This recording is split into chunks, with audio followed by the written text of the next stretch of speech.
Right off the bat, we want to let people know clearly that we're in your corner. We'll come to you. We'll talk at your table. We really want people to be able to feel comfortable grieving and celebrating the lives of their loved ones the way that suits them best. From beginning, middle, and end, the personal touch is crucial. We do full service for funerals, and it's just not going to cost you as much. All right, Curtis, thank you so much for having us here. This is not a place where the public kind of gathers very often, and to be into your inner workings here. Why don't you tell us, what do you do here? What is this place? Well, we're wholesale supply manufacturer to the funeral business.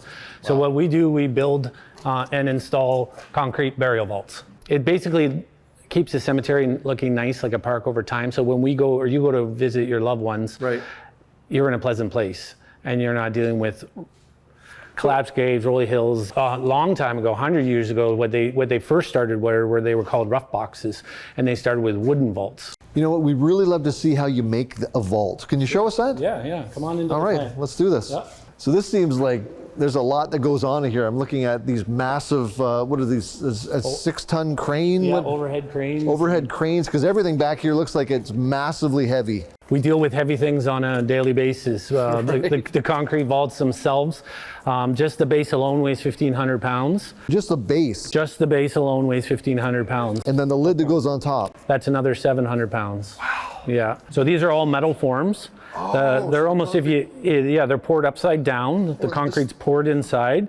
Yeah, they're metal reinforcing all throughout all our concrete liner products. This is a concrete box cover that was poured yesterday. Sure, okay. It's 700 pounds of concrete's in there. And right now Bob is just going to separate it from its form. So you kind of open up these hinge things and it frees it up because that's what's held it in what there. What we do is we pour the concrete, and then towards the end of the day we take the sides down, we take the form apart, and we brush the concrete so it's a nice finish. Yeah, so what the guys here are doing are basically separating this base or box that was poured yesterday. You have to remember this is 1,500 pounds plus probably a 500-pound form. Right, yeah, the form itself. In the air. In the air, just floating there. Right. So he's gonna rotate that safely towards him. Huge. Oh, wow. Wow. Yeah. Huge. Holy cow, yeah. He just rotated 1,500 pounds. Yeah. In the air, and then what he's going to do, so now he's going to put it on the ground. He's going to release the end of the form.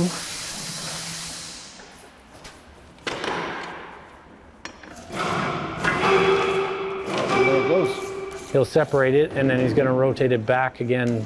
Yeah, so he'll rotate the form, now move it over into the empty spot there, and he'll clean the form up, knock off any slag or concrete that's left over from yesterday, and then he'll re-oil it with the releasing agent. This is, you're familiar with GM, Chrysler, or Ford. Yeah. We make it's Wilbert brand burial vaults. That's like the top. They're the biggest. They're the biggest name in North America. So they've got standards. They have standards. Yeah, we're annually tested our concrete to minimum 5,000 psi.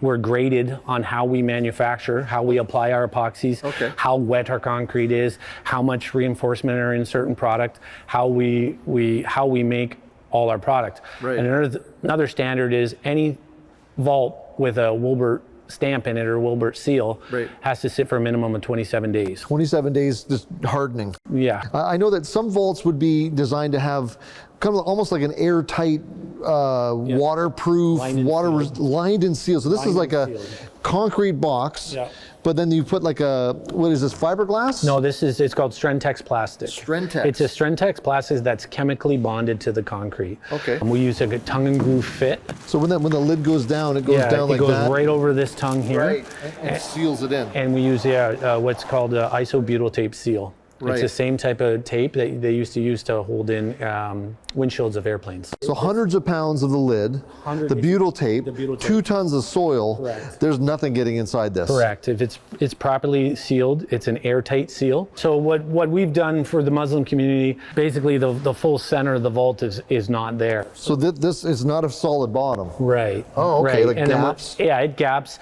It allows them for their religious beliefs to fill the vault with dirt and for the exchange of water and dirt and decay to take place. And then, so what that does is it maintains their religious beliefs, but it also maintains the cemetery side.